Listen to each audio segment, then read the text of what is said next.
You ever have one of those moments where you just stare at a piece of paper in your hand, trying to figure out if the world's gone crazy or if it's just you? That's exactly how it started for me, standing in my kitchen with this bold-lettered notice from our HOA president, Marlene. It wasn't about lawn care or trash cans left out too long, no. This one said attendance at her daughter's birthday party was now a mandatory community event. Non-compliance fee, $150. I almost spit coffee all over the counter. Who in their right mind fines people for skipping a 6-year-old's party?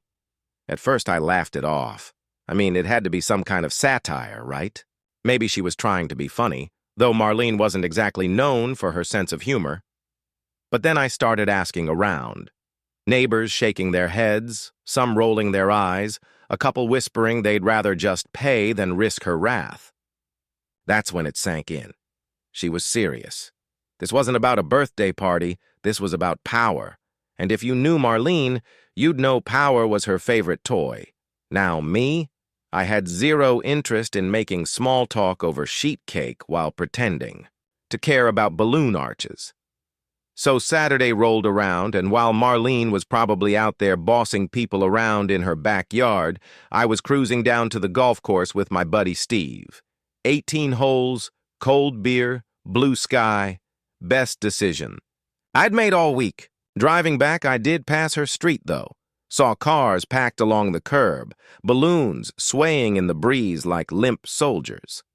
Some poor souls went in, others ducked out. I rolled by with the windows down, humming to myself, feeling smug that I'd escaped the madness. Monday morning, though, oh man, Monday ruined my peace. I walked out to get the mail and saw a folded slip wedged under the box, HOA violation notice, stamped with our community logo. I unfolded it, and there it was. Black and white, $150 fine for non-attendance at Marlene's daughter's birthday. My stomach dropped. This woman had actually gone through with it. I dialed her number right away, pulse racing. She picked up quick like she'd been waiting. I didn't even bother with pleasantries. Marlene, what the hell is this? You fined me for not going to a kid's party? Her voice was smooth, smug. Rules are rules, she said, like she was quoting the Constitution. You can't be serious. Click. She hung up. I stood there fuming, phone in my hand, imagining that smug grin of hers. This wasn't pettiness anymore. This was extortion. $150 because I'd chosen golf over cupcakes. No way was I paying. I shoved the paper on the counter and told myself that was the end of it. But of course, with Marlene, nothing ever ends that easy. By Wednesday, there was another envelope waiting for me. I ripped it open, $50 added for late payment. Now we're at $200. I laughed, bitter, because what else can you do? But she wasn't stopping. Every other day, a new slip showed up. $25 for failure to acknowledge. Official notice. $75 for lack of cooperation with community spirit. And my personal favorite, $100 for willful disrespect of HOA authority. By the end of the week, she had me owing over $400 in play money fines. $400 for missing a birthday party. I kept every slip, stacking them like trophies on the counter. Thursday night, my phone buzzed. It was her. Against my better judgment, I answered. You've got quite the unpaid balance stacking up, she sang, voice dripping with superiority. If you don't settle soon, I'll be forced to take action. I leaned back in my chair, smirking to myself. What kind of action, Marlene? She didn't skip a beat. I can suspend your gym access, cut off community perks, maybe even utilities. And if you keep ignoring me, I'll involve the police. Your choice. I barked out a laugh. You think you're the IRS now? Go to hell, Marlene. Then I hung up. My heart was pounding, though, because it was clear. This wasn't about money anymore. This was about bending me to her will. She wanted me to kneel, and I don't kneel. Next morning, I woke up to shouting outside. I peeked out the window, and sure enough, there she was at the edge of my driveway, pacing back and forth like a prosecutor. rehearsing her closing argument. Her hair frizzed out, face red, phone clutched tight. Neighbors poked their heads out, some recording already. Marlene had promised revenge, and apparently today was Judgment Day. She was on the phone, yelling loud, enough for the whole block to hear. "Yes, officer, he's been harassing me, refusing to follow neighborhood rules, threatening the safety of my daughter." Her voice cracked just enough to sound pitiful. "Please send someone before he does something worse." I could hardly believe it. She was staging a show, trying to paint me as some menace. My stomach knotted because, false or not, cops don't take these calls lightly.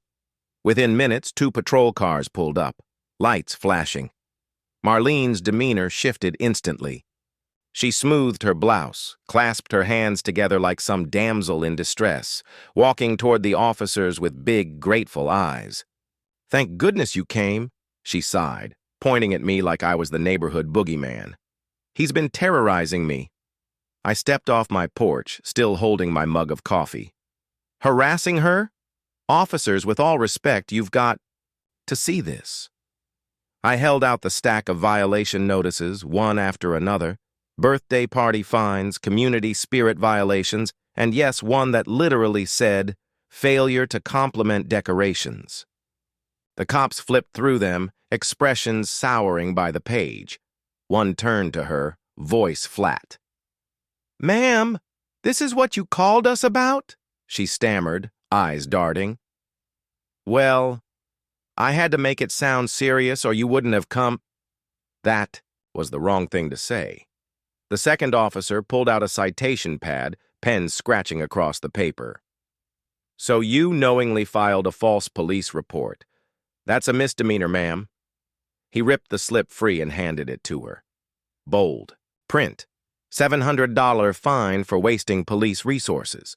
The neighborhood erupted in whispers, muffled laughter. A couple of folks openly recorded, phones trained on her frozen face. She clutched that ticket like it was a death sentence, her mouth opening and closing with no words coming out. Rage and humiliation twisted her expression, but she couldn't say a damn thing. Meanwhile, I took a slow sip of coffee, leaning against my porch railing, watching her meltdown like it was the morning news. Sweetest victory I've ever tasted. Now that was the day Marlene's little empire cracked. I wish I could say it ended the HOA nonsense for good, but you know how it is. People like her don't give up easy. Still, that moment, seeing her, caught in her own web, watching neighbors laugh instead of bowing down, that was justice. Not court justice, not official justice, but the kind of everyday justice you feel deep down in your bones. And here's the thing that sticks with me. Was it all about a birthday party? Of course not. It was about control, about one person trying to twist community into obedience. Maybe you've had a neighbor like that, or maybe you've seen a boss or a coworker try the same power games. The setting changes, but the script doesn't. Some people can't resist playing queen, even if the only kingdom they've got is a cul-de-sac. So tell me, do you think she got what she deserved? Was $700 enough? Or should the law have hit her harder for wasting police time? Do you think HOAs should even have this much power to begin with, or is it just a recipe for abuse? Drop your thoughts in the comments, because I'm curious, if you'd been in my shoes, would you have paid the fine, fought it quietly, or stood your ground like I did?